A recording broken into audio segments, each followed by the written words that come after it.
வணக்கம் நண்பர்களே. நாளொரு கதையில் இன்றைய கதையை கேட்போமா? சொல்பவர் எஸ் தண்டபாணி, பொள்ளாச்சி. வாயுள்ள பிள்ளை பிழைக்கும். பண்டை காலத்தில் கூறப்பட்ட இச்சொற்றொடர் இக்காலத்திற்கும் மிக பொருத்தமாக இருக்கிறது. அரசியலிலாகட்டும், ஆன்மீகத்திலாகட்டும், வியாபாரத்திலாகட்டும் அல்லது எந்த துறையிலாகட்டும் வார்த்தை ஜாலத்தால் சாதித்துக் கொள்பவர்களது எண்ணிக்கை மிக மிக அதிகம். ஏமாறுபவர்கள் இருக்கும் வரை ஏமாற்றுபவர்களும் இருந்து கொண்டேதான் இருப்பார்கள். இதை நன்கு அறிந்தவர்களே ஏமாற்றுபவர்கள் பட்டியலில் முதலிடம் பிடிப்பதுதான் வியப்பு. தன்னிடம் உள்ள விசேஷ சக்தியில் துன்பங்கள் யாவும் பறந்தோடும், எடுத்த காரியம் அனைத்திலும் வெற்றி என்று எவரிடத்திலும் இல்லாத அதிசய சக்தி தன்னிடம் இருப்பதாக காட்டிக்கொண்டால் மக்கள் அவன் காலடியில் கண்மூடித்தனமாக விழுந்து கிடப்பார் என்பதற்கு இந்த ஆந்தை கதை ஒரு எடுத்துக்காட்டு. அந்த அடர்ந்த காட்டில் உயர்ந்து வளர்ந்த அந்த ஒதிய மர உச்சியில் ஆந்தை ஒன்று கூடு கட்டி வாழ்ந்து வந்தது. ஒரு அமாவாசை கரிய இருளில் அந்த மரத்தின் கீழ் 2 முயல்கள் ஓடி வந்து நின்றன. ஏய், யாரங்க? முயல்கள் மௌனம் காத்தன. ஏய், உங்கள் இருவரையும் தான் கேட்கிறேன், காதில் விழவில்லையா? முயல்களுக்கு விழப்பு. இந்த கும்மிருட்டில் நேர்ப்பது நாம், அதுவும் சரியாக 2. ஆந்தைக்கு இரவில் கண் தெரியும் என்பது பாவம், அந்த முயல்களுக்கு தெரியாது. ஓ, இது மிகவும் சக்தி வாய்ந்த ஆந்தையாக இருக்கிறதே. காடெங்கும் இந்த விசேஷ சக்தி வாய்ந்த ஆந்தை பற்றிய செய்தி பரவியது. இதை பரிசீலிக்க சில மான்கள் அந்த ஒதிய மரத்தின் கீழ் அடுத்த சில நாட்கள் கழித்து ஒரு இரவில் திரண்டன. அந்த ஆந்தையிடம் சில கேள்விகள் கேட்டன. அவற்றிற்கு சரியான பதிலளித்த ஆந்தை அந்த இருட்டில் உள்ள பொருள்கள், வந்திருப்பது எத்தனை மான்கள் என்பன பற்றியெல்லாம் சரியாக கூறியது.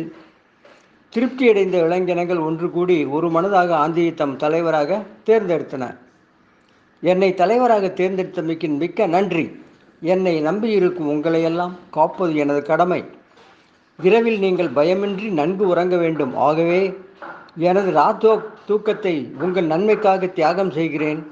பகலில் நான் சிறிது ஓய்வெடுத்துக் கொள்கிறேன். உங்கள் நலனே எனது நலன். ஆந்தையின் வார்த்தை ஜாலத்தில் மயங்கிய மற்ற விலங்குகள் ஆந்தையை மனதார வாழ்த்தின. நாட்கள் நகர்ந்தன.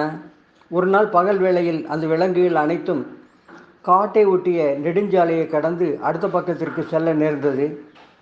ஆந்தையிடம் கூறி தம்மை வழிநடத்த கோரின. பகல் வேளையாயிற்றே. முதலில் தயங்கிய ஆந்தை எப்படியும் சமாளித்து கொள்ளலாம் என்று குருட்டு தைரியத்தில் வழி நடத்த சம்மதித்தது. சாலையை கடக்க வேண்டிய தருணம். முன்னே சென்ற ஆந்தை தனது காலை சாலையில் அடியெடுத்து வைத்தது. சற்று தூரத்தில் ஒரு லாரி படு வேகமாக வந்து கொண்டிருந்தது. இதை கவனித்த நரி ஒன்று எச்சரித்தது. கூர்ந்து நோக்கிய ஆந்தைக்கு எதுவுமே தெரியவில்லை. ஏய் நரியே, ஏன் வீணாய் கலவரப்படுத்துகிறாய்? எதுவுமில்லை, என்னை தொடருங்கள். ஆந்தையின் வாக்கே தேவ வாக்கு என்ற கொள்கையில் தீவிரமாக இருந்த விலங்குகள் அனைத்தும் ஆந்தையை தொடர்ந்தன. அந்தோ நொடியில் ஆந்தை உட்பட அனைத்தும் லாரியில் சக்கரங்களுக்கு இரையாயின. தன்னை நம்பாமல் அடுத்தவரை முழுமையாக நம்ப வேண்டாம். எவரது வார்த்தை ஜாலத்திலும் மயங்க வேண்டாம். ஒரு வாக்குறுதி தரப்பட்டால் அதை முழுமையாக ஆராய்வோம். இது நடைமுறைக்கு ஒத்து வருமா? செயல்படுத்தக்கூடியதா?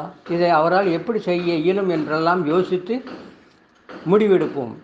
இறுதியாக யார் எதை கூறினாலும் அதை கண்மூடித்தனமாக ஏற்றுக்கொள்வதை தவிர்ப்போம்.